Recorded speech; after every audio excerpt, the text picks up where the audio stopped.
Hello and welcome to the Silver Lining, the weekly geekly talk show where we discuss any number of topics that may have come up during the week. I'm your host, Uncle Silver, aka Silver Greg, aka Greg, whatever you're comfortable calling me. And welcome to you, my co-host, the chat. Always a fantastic time having you here. Are we live? Because my bitrate counter looks kind of weird. My bitrate counter it's all grayed out, but it's got a counter going on there, so it doesn't. I don't know if it says we're live. You'll excuse me here while I sip a bit of my pre-show, aka Capri Sun.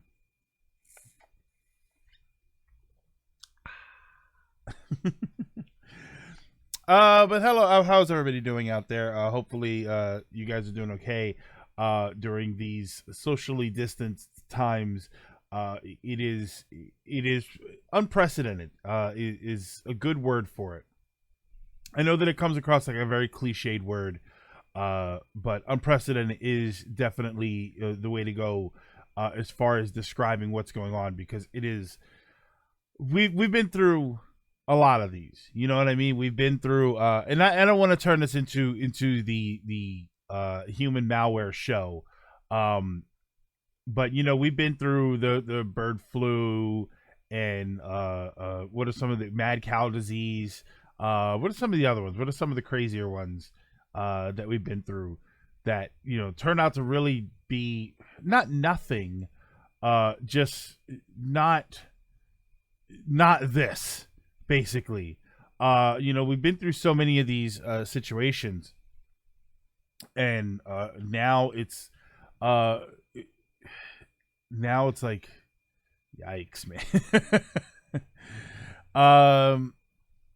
But hey, Somber, Hero Hyrule, Dragoon Knight, what is going on?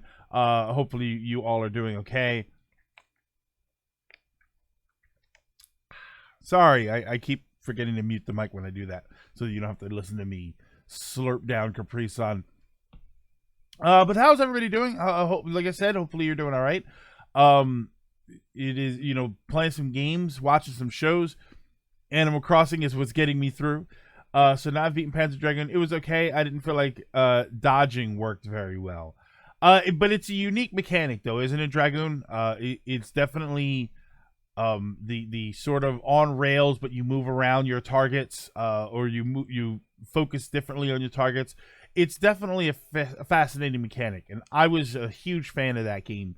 More so of the second one, and significantly of Panzer Dragoon Saga, but Panzer 1 was definitely the weakest entry for a good reason. You know, it was the first one, so there was a good reason for it being the weakest of the games, but it was still a great game.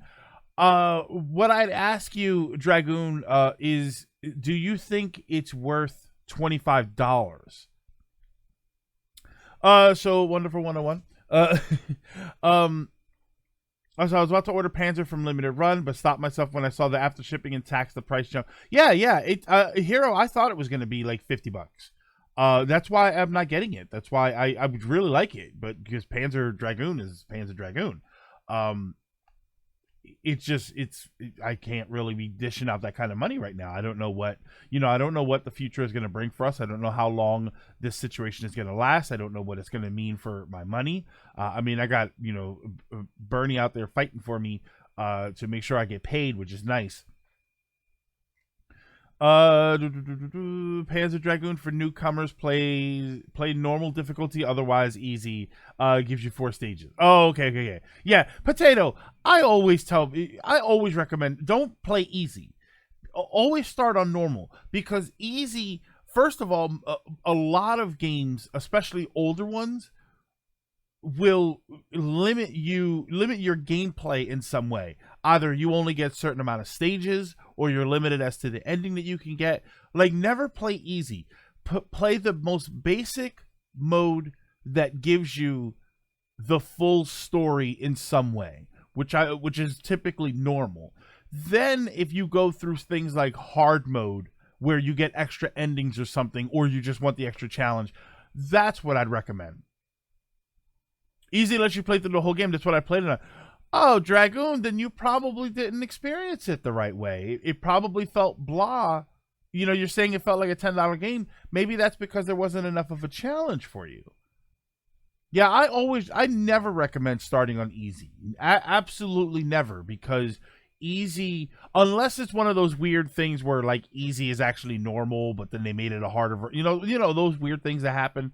Yeah, I never recommend starting it on easy, because you're always any game, almost any game, is ridiculously easily beatable being on easy, which is of course the point. And then it's gonna feel like, oh well, that's it. Like, of course that's it. You dulled the experience by putting it onto a mode that is not meant to be the normal mode. It's called normal for a reason. Well, I don't regret my purchase. It's a little expensive for being bare bones. Hey, Mendez Neon Mole. Some of the bosses kind of take way too many shots. That's a notorious thing for Panzer, especially Saga. When you get to Saga, some of those boss fights were long. People are complaining that they only got 4 stages on easy and saying you get all the stages on normal or hard. Interesting. It wasn't a challenge thing. The game itself, while fun for what it is, just felt a little clunky. Yeah, it did.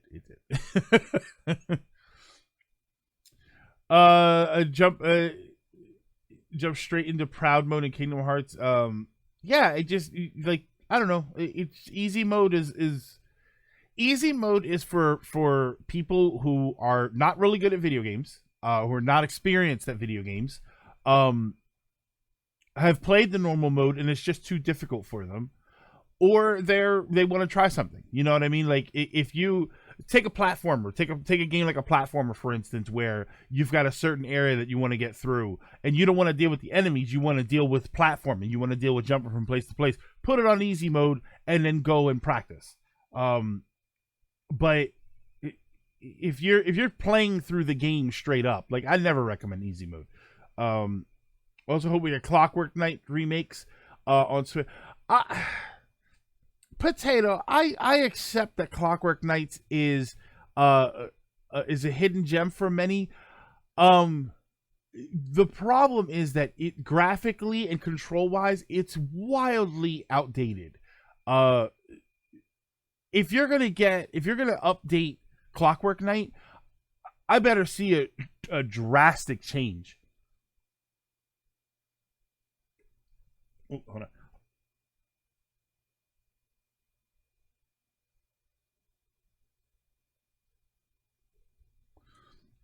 Wonderful 101 is out. I didn't know.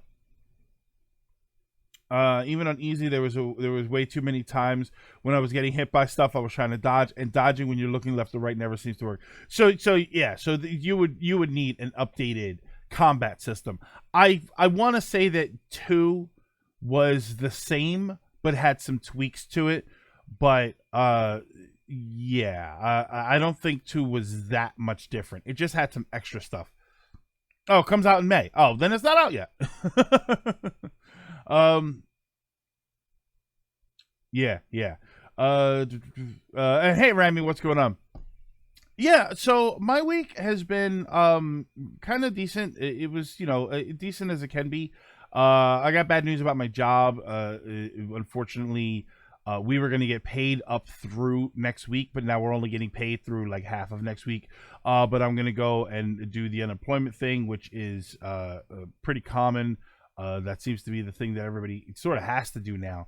I did hear that mortgages are going to be suspended for a little while. I don't know about utilities, but so that's nice. So that's it's wild, man. I go out and to me, if I had those feelings in easy mode, and look forward to on higher difficulties, not being able to dodge.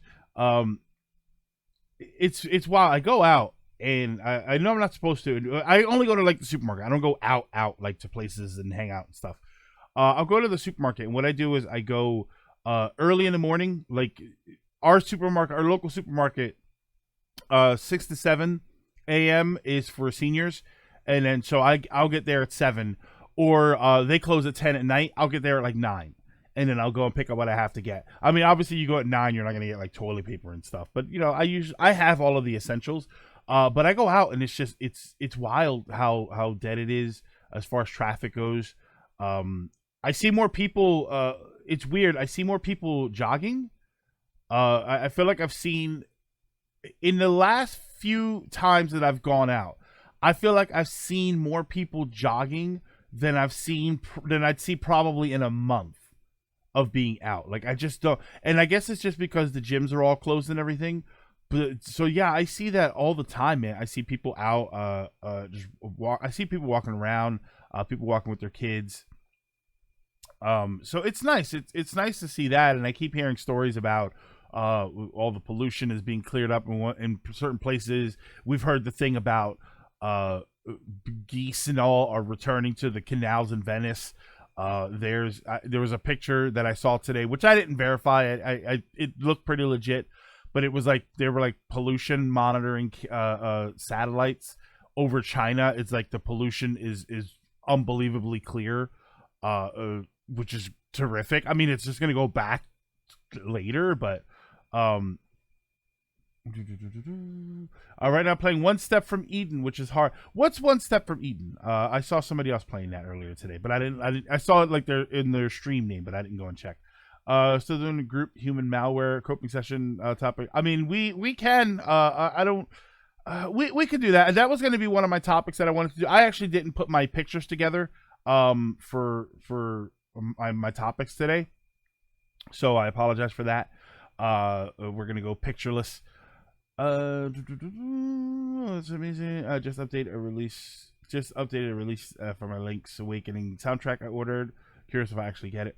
It's like dead outside. I wanted to go to the park today, but it's been closed off.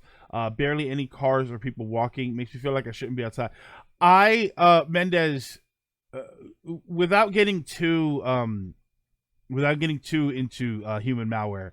I was at the supermarket the other day, and I'm walking through the aisles, and everybody knows like the toilet paper aisle, the paper towel aisle, napkins, it's all gone, all that stuff. I started going in and out of the aisles just to look, and then you go to like the canned goods aisle, and all that's there is like cream of mushroom and just a few cans of that. You go, all the soup is gone, all the ramen's gone. Like you walk through in and out of the aisles, and it feels very post-apocalyptic. Like, are they closed and I'm not supposed to be here? I used the virus to destroy the pollution.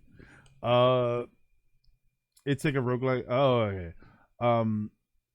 The waves have said, yeah, all the ramen was gone, all the cups, all of the packages, and then all of the boxes of the cups, like everything gone. Regular soup is gone. It's wild, man. It's insane that it looks like that. It looks like the early days. Whenever you watch movies of the early days of the zombie apocalypse, when people start gathering everything,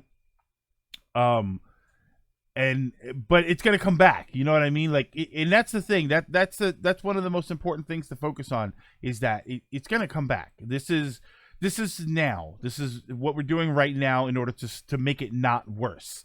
But eventually it's gonna go back, and I really kind of hope it does and doesn't. That's probably a topic for later. Buddy. Oh my God, I love you, but it's not time. It's not even close to time for you to get treats.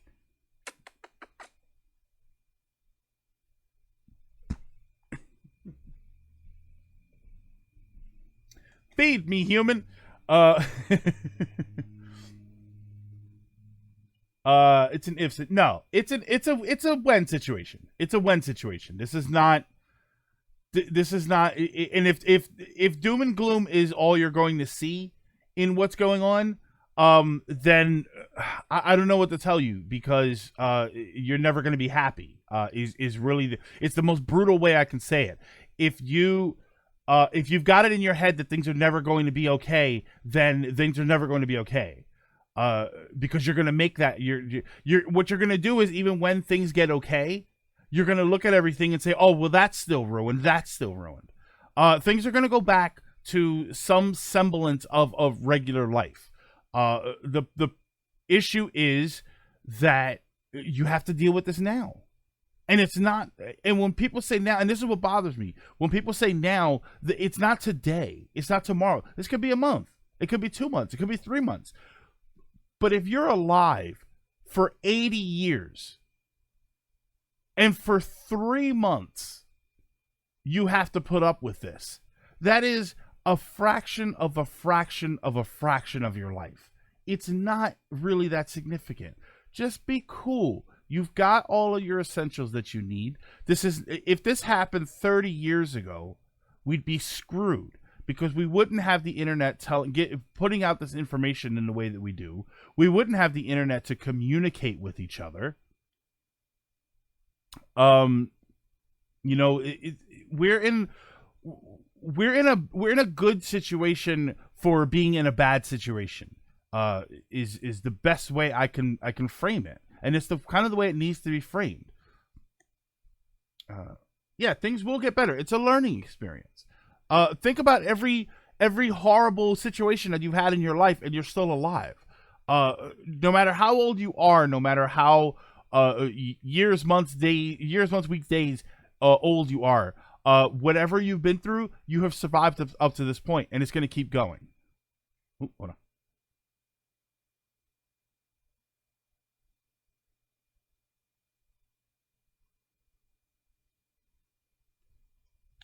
Yeah, doom and gloom is the worst way to look at things. You don't contribute to anything with that attitude.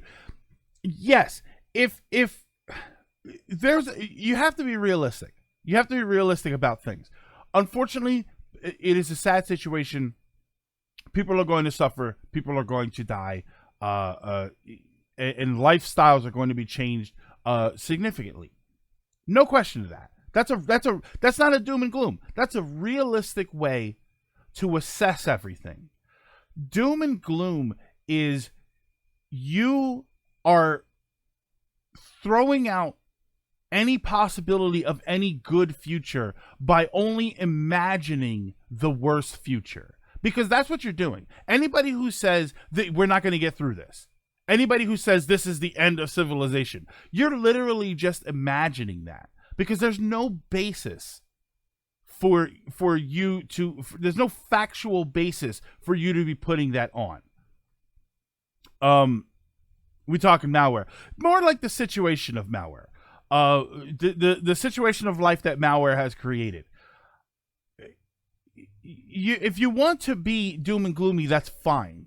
But like you said earlier, it doesn't add anything. You don't contribute any. Who is this? Piketty? You don't contribute to anything with that attitude. You're literally just making it up. And here's the thing: if you're just making it up, if you're just saying, "Oh well, here we go, it's the end," what's your reasoning on that? I don't have a reasoning. It's just the end. Why can't you do it the other way? Why couldn't you say, "Oh, it's everything's going to be fine"? You know, oh well, what's your basis on that? I don't know. It's just going to be fine. Like, if you're literally just making stuff up, then why are you just making stuff up to be bad? You could literally just make stuff up to be good. Go by the facts. Go by what's going on. Go by the fact that other countries are managing this and they're keeping their infected rates down and that the vast majority of people are getting better. You don't treat it like it's nothing. You don't treat it like, and I can't stress this enough, there is an area in between it's absolutely nothing and it's the worst thing that's ever going to happen to us. We're all doomed. There's actually spots in the middle there. So you need to find one of those spots in the middle, which is it is something that needs to be taken care of. It is not something that can be ignored, but when we take care of it, when we don't ignore it, it doesn't become the worst thing ever. You know, I played enough Plague Inc. to know that when the people start working together and they start cooperating with each other and they start doing the things that they're supposed to be doing, and specifically if they live in Greenland, they will fight the disease. So is it true that the U.S. is now a country with the most number? I believe, I don't know, Rami. I remember hearing something like that. The problem, yeah, because Americans aren't taking it seriously. Potato, exactly, because there are large swaths of people who have decided that it's not important. That, oh, I'm gonna go to a beach party. I'm gonna go and hang out with my friends. We're gonna go and have this barbecue, or we're gonna go and do this. We're gonna go do that. We're gonna go to the bar, and we're gonna hang out and drink. And they're gonna do all of this stuff, and then they get infected. You know, you have college kids. College kids, especially, are still throwing college parties and stuff. And it's like, what the hell are you doing? You're not taking this seriously. What that means is that everybody else needs to take it more seriously. Being depressed only drags people down along with you. Being realistic, optimistic, assessing your environment, how to take charge of the situation has helped me with this epidemic. For example, since I'm not in class and my father isn't working, we've been bonding more than normal, and we've gotten into home construction projects. Gotten home construction projects done that would have taken months before, done in a week. Do you see how Plague Inc. Now has a mode where you fight off the infection? No, I haven't actually tried Plague Inc. since all of this started, just because it feels kind of in poor taste. But that's kind of awesome. Yeah, this makes sense. It's nice to hear you talk like this, because where I am, it's all death meme. And you know what, Hero? The death memes and all of that stuff, the dark humor, I accept that. I can accept that because that's how some people cope. It's a sort of laugh in the face of danger idea. That's how you cope. I've seen some of those memes. You know, there's the one with like me and the boys chilling in Paris, and it's like the 4 comic book characters, but then on the last panel, one of them is gone. You know, there's a dark humor, and it's a if you told somebody who had human malware, it would be in poor taste. But to just make the joke is like, okay, humor is how you're getting through it. But no one's posting that not caring about what's going on. You know, the idea is just that humor is just how some people get through it. You don't mock it in a sense, but you try and make light of it as best you can. You know, that's, like I said, laugh in the face of danger. There's now a tested positive for missing the homie. Yeah, you know, boomer remover. Somebody called it before, which is kind of horrible, but makes you chuckle. But, you know, at the same time, people who say, like, I chuckled the first time I saw that boomer remover. I was like, oh my God. It made me chuckle. But not in a million years do I hope people get it. Not in a million years am I sitting around going, "Oh man, I can't wait! I can't wait for the older people." Like, that's a horrible take, like legitimately horrible. But you know, the jokes are for comic relief. They're to try and take your mind off of it. Hell, even if you sit there and you say, even if you were to sit there and say, "Hey, you telling these improper jokes, you're a jerk, and I'm gonna make sure that you understand that I'm a jerk." For like 5 seconds there, you weren't thinking about how awful everything else is, and you were like upset. You know what I mean? It's like it's kind of like when the parents are fighting, so the kid runs away, and the thought is like, oh well, if I ran away, you guys would make up because you would look for me. Like, it's kind of bad, but there's a sound logic there. Just keep busy, be informed, but not too informed. It is Piggy. There is definitely too informed. They're the people that watch the news. This happened a lot. And this is. I'm gonna pull one out. I can't believe I'm saying that this is old, but I'm gonna pull out an old one here. I don't know how many of you were alive and conscious. You know what I mean? Like self-aware when 9/11 happened. 9/11 was 2001. It was very traumatic for everybody. Really, it was as a country. It was one of the first times. Hey, Flipnote. It was one of the first times that we had endured a massive attack on our way of life on our shores. You know, so it was very traumatic, and one of the biggest problems that came from it was a lot of people were glued to the television for days, weeks, and months glued to the television, looking at all of the news, watching the footage of it happening over and over again, watching reports about how we think it was this person, we think it was that person, we're going to do this, we're going to do that, filling their lives with it. It was 2001. Filling their lives with it so much that there were runs of people who were suffering from depression, post-traumatic stress. There were cases of PTSD reported from people who weren't there, didn't have family that perished there, weren't in New York, like had no direct connection, but because the shock of the event and then the subsequent mass absorption of news, that was causing them to feel stress similar to what soldiers reported coming back from wars. It's important to be informed, but there is a point where you are so informed that your brain can't put the pieces together and make a coherent picture. So you focus on the chaos that it creates in your mind, and that chaos is frightening. All you think about are, oh my God, this horrible thing and that horrible thing. And it is a horrible situation. It was a horrible situation then. This is a horrible situation now.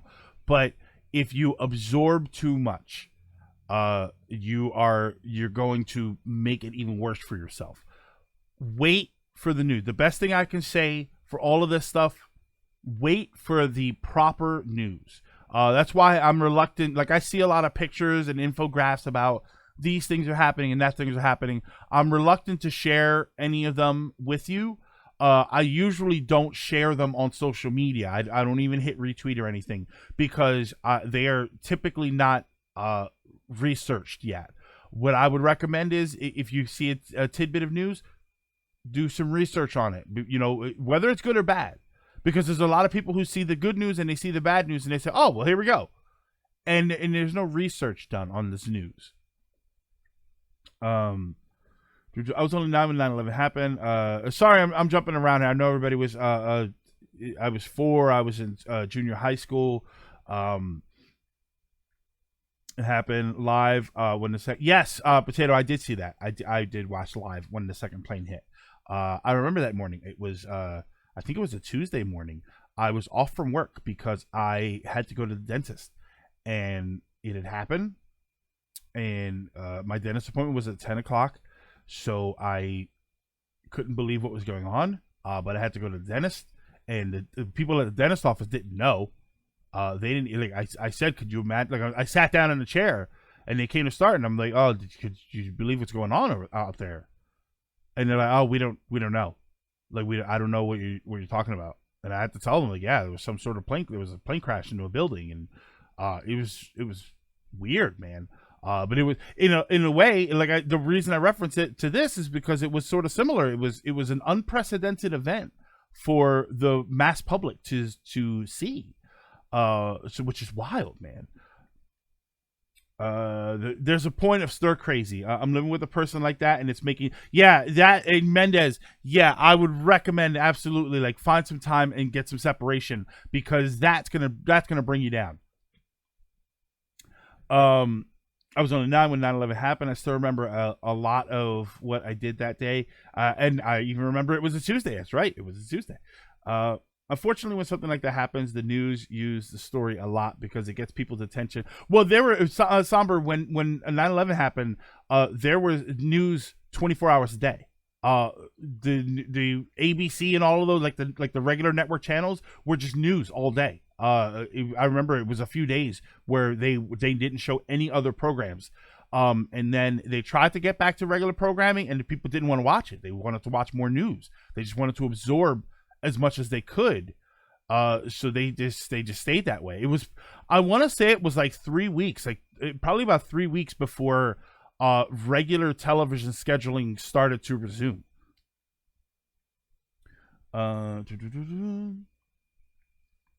Only listen to WHO or CDC, which the CDC I haven't heard a lot from recently.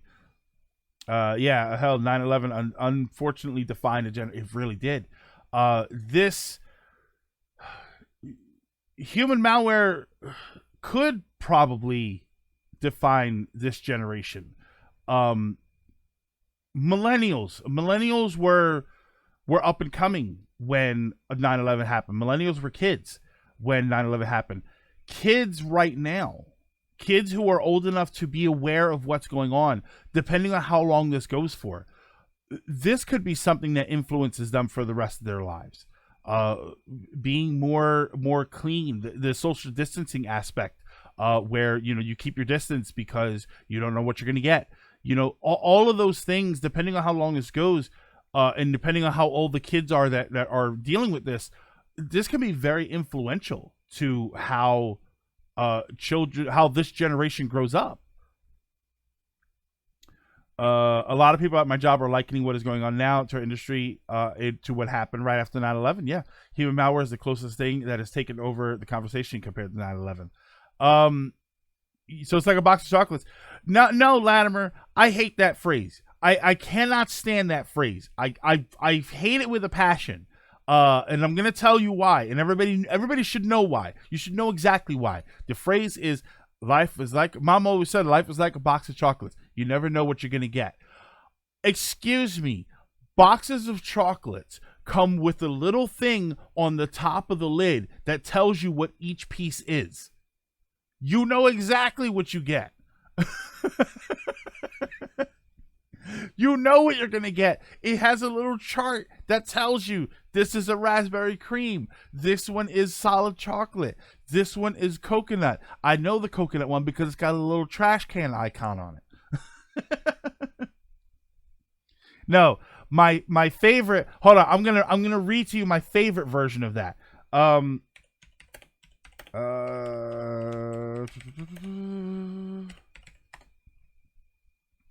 going to read you my favorite version of that.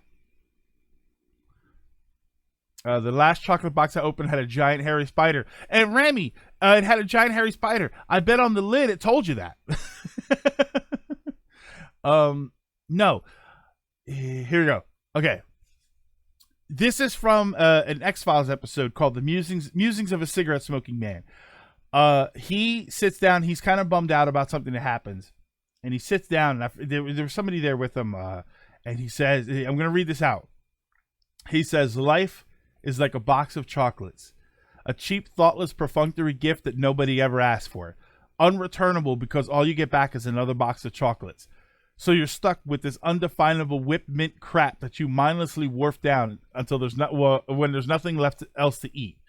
Sure, once in a while there's a peanut butter cup or an English toffee, but they're gone too fast and the taste is fleeting. So you end up with nothing but broken bits filled with hardened jelly and teeth-shattering nuts.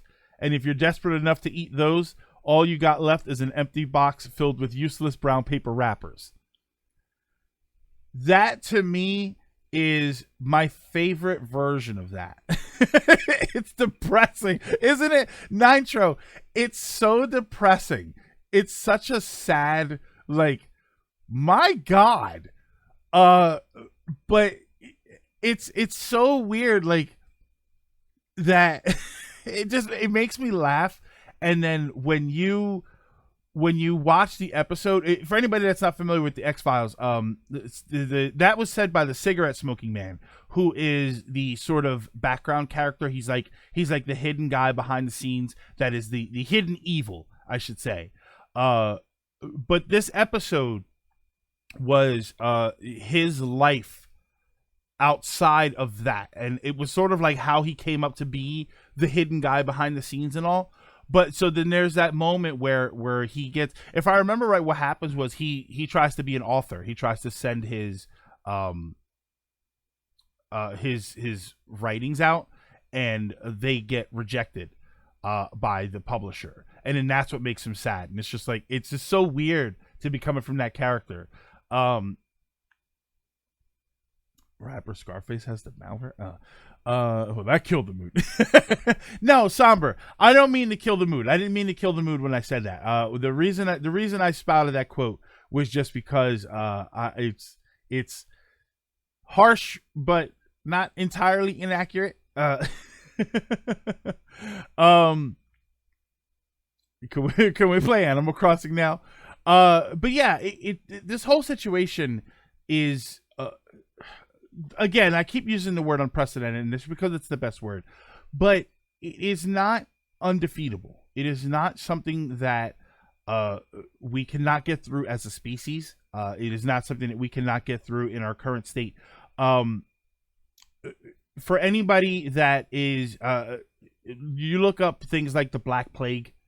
Look up yellow fever. I want you to after this is all done, it's going to be sad and depressing, but look up yellow fever.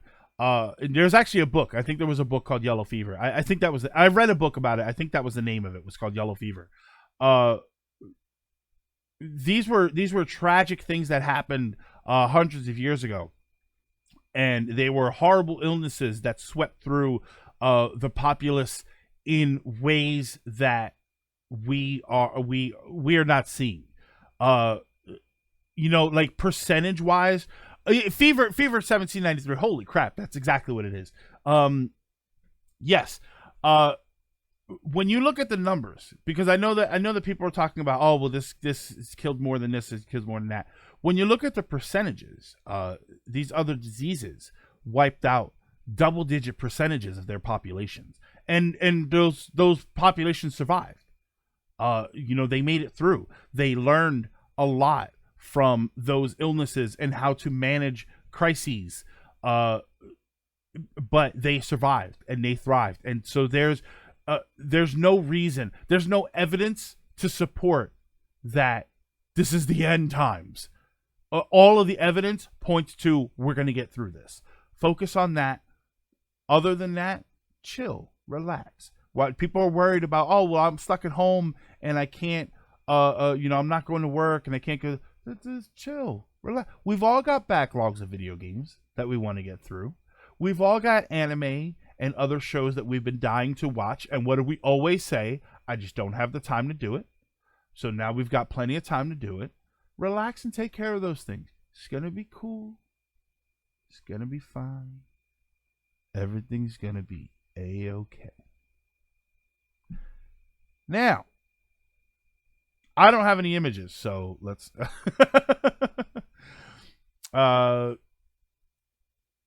let's face it, none of us are cool enough for the world to end in our life. Oh, that hurts. That cuts deep. But hold on. Oh, I could still hit my button. Hold on. Where's my?